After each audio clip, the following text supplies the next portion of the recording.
Maandamano makubwa yaliyoikumba Kenya kati ya Juni na Julai mwaka 2024 yameendelea kuibua hisia kali, hasa baada ya ripoti ya uchunguzi wa BBC kufichua video inayodaiwa kumuonyesha afisa wa jeshi la ulinzi la Kenya KDF akiwafyatulia risasi waandamanaji karibu na jengo la bunge. Kanda hiyo ilimuonyesha afisa aliyevalia sare kamili za jeshi akitambuliwa kwa kiraka nyeupe begani, kofia ya kijani, buti jekundu na bunduki, akiwa ndani ya eneo la bunge mita chache tu kutoka kwa mwandamanaji aliyeuawa Eric Shien. Shien aliyekuwa mhitimu wa chuo kikuu cha Nairobi na miliki wa cheti cha CPA-K aliuawa mnamo Juni 25 mwaka 2024 wakati wa maandamano dhidi ya mswada wa fedha wa mwaka 2024 yalipokuwa yamepamba moto. Familia yake ilisisitiza kuwa Shien alikuwa akipigania utawala bora, sio kuipindua serikali, na kwamba hakuwa na silaha alipouawa. Ripoti ya tume ya haki za binadamu ya Kenya KHRC ilionyesha kuwa zaidi ya waandamanaji 30 waliuawa kwa risasi, huku wengine zaidi ya 300 wakijeruhiwa katika maandamano hayo. Picha na ushahidi wa BBC vimeibua maswali kuhusu uhalali wa matumizi ya vikosi vya kijeshi katika kutawanya waandamanaji wa kiraia. Rais wa chama cha wanasheria wa Kenya Faith Odhiambo alilaani tukio hilo, akisisitiza kuwa Eric hakupaswa kuuawa bila ya mchakato wa haki. Walipaswa kumkamata hata kumfikisha mahakamani, lakini kumpiga risasi kichwani ni sawa na hukumu ya kifo isiyo halali, alisema Odhiambo. Na katika hatua ya kushangaza kufuatia shinikizo la umma, Rais William Ruto alitangaza kuondolewa kwa mswada wa fedha wa mwaka 2024, akisema kuwa wananchi wameonyesha wazi kutokubaliana na mapendekezo yake. Aliahidi mashauriano mapya baina ya wadau mbalimbali ndani ya siku 14.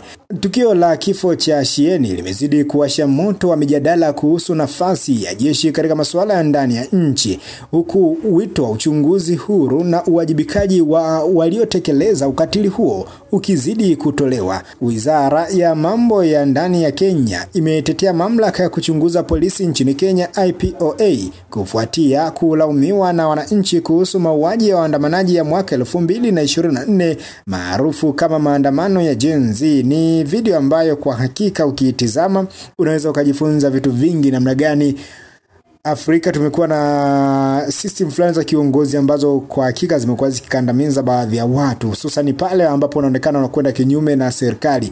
Ni video ambayo hakika imefanya kuwe na mijadala mingi. BBC wamepongezwa kwa kutoa taarifa, lakini watu wamebaki na mshangao kwamba namna gani tunakwenda, na ukifuatilia wametoa katika lugha mbili. Lugha ya kwanza inaeleza katika lugha ya Kiingereza, lakini pia kuna lugha ya Kiswahili, lugha ambayo inatumika sana katika mataifa ya Afrika Mashariki kwa sababu ndipo eneo ambalo lilikumbwa na maandamano hayo. Na maandamano ya Gen Z ama maandamano ya kupinga mswada wa fedha wa mwaka 2024 nchini Kenya lilifanya taifa la Kenya kuwa katika siku kadhaa, unaweza kusema ni takriban miezi miwili hivi ya mivutano. Unazungumzia mwezi wa 7, lakini pia unazungumzia mwezi wa 6 ambapo ndipo maandamano hayo yalikuwa yameweza kuanza. Kitu kilipelekea watu wengi wakapoteza maisha, lakini pia watu wengi wakabakia majeruhi. Unaambiwa tume ya haki za kibinadamu ya Kenya KHRC ilionyesha kuwa zaidi ya waandamanaji 30 waliuawa kwa risasi, huku wengine zaidi ya 300 wakijeruhiwa katika maandamano hayo. Na kuna picha ambazo ni za ushahidi ambazo zimetolewa na BBC na zimeibua maswali kuhusu uhalali wa matumizi ya vikosi vya kijeshi katika kuwatawanya waandamanaji wa kiraia, kwa sababu unakuta waandamanaji wa kiraia wamekuja wakiwa na amani, wakija wakiwa hawana silaha, wamekuja wakiwa hawana nia ya kuweza kusumbua, wamekuja wakiwa hawana nia ya kuweza kufanya machafuko, lakini inatokea mnajikuta mnaingia katika shida na vyombo vya kijeshi ambavyo vyenyewe vinakuwa vipo kwa ajili ya kutekeleza mamlaka ambayo wanakuwa wanaisimamia.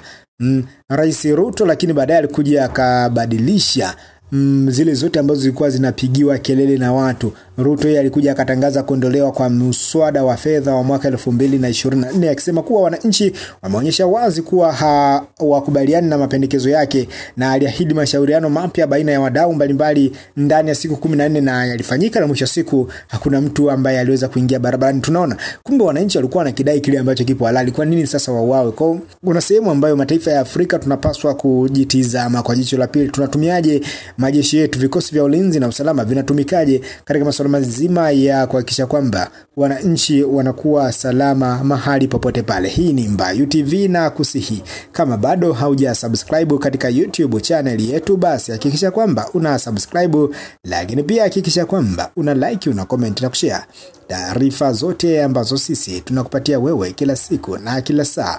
Nite David Edward, uwe na siku njema.